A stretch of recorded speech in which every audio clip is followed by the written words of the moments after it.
Bonjour à tous. Je vous propose dans cette séquence de répondre par vrai ou faux. La somme de deux nombres premiers est un nombre premier. Bien sûr, on nous demande de justifier notre réponse. Alors, la somme de deux nombres premiers est un nombre premier, c'est ce qu'on appelle en mathématiques, cette phrase, une proposition. Et une proposition en mathématiques, elle est vraie ou fausse. Elle ne peut pas être vraie et fausse à la fois. Donc, si elle est vraie, elle ne peut pas être fausse. Si elle est fausse, elle ne peut pas être vraie. Alors maintenant, comment je vais aborder le problème? Bon, il y a ici, c'est un exemple très simple, on nous dit la somme de deux nombres premiers est un nombre premier. Autrement dit, pour tout nombre premier, au pluriel, si on prend ces deux nombres, on fait la somme, on tombe sur un nombre premier. Bien, on va tester, on va voir si ça fonctionne.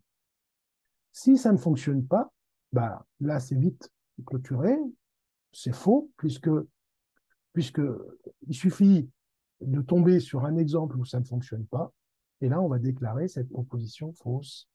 Donc, on va dire non, c'est faux, car ça ne fonctionne pas pour notre exemple. Et si c'est vrai, pour les exemples qu'on va utiliser, ben là, il va falloir creuser un peu davantage pour trouver une démonstration mathématique. Alors, je rappelle ce que c'est qu'un nombre premier.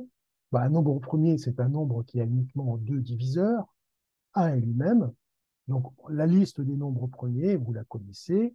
Et donc là, on va essayer de tester quelques nombres premiers et voir si ça fonctionne. Bien. Alors, je vais prendre 2. 2, c'est le plus petit nombre premier. D'ailleurs, c'est l'unique nombre premier pair. 3 est également un nombre premier. 2 plus 3 égale 5. Bah, 5 est un nombre premier. Bon, là, pour le coup, ça fonctionne. Je vais continuer mes essais. Donc, je prends 2 et je vais l'additionner avec 5, qui est aussi un nombre premier, on vient de le dire. Bah, je tombe sur 7. 7 est un nombre premier.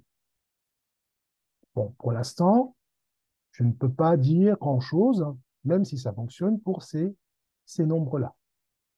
Alors, on continue. Alors, du coup, bah, je vais garder le 2, mais je n'étais pas obligé de garder le 2. Mais là, je le garde par facilité. Hein, et je fais 2 plus 7, par exemple. Ah bah, tiens, 9 n'est pas un premier. 9 n'est pas premier. Et donc, à partir de là, l'affirmation affichée ou la proposition donnée est fausse. Alors, souvent, dans les concours ou les sujets, on vous dit l'affirmation suivante est vraie ou fausse parce qu'on ne sait pas, on ne connaît pas encore le mot proposition comme au collège ou au début du lycée. Donc, on parlera d'affirmation. Eh bien là, on va dire quoi? On va dire tout simplement, donc 2 plus 7 égale 9, qui n'est pas premier, n'est pas un nom premier. Donc, l'affirmation, donc l'affirmation est fausse.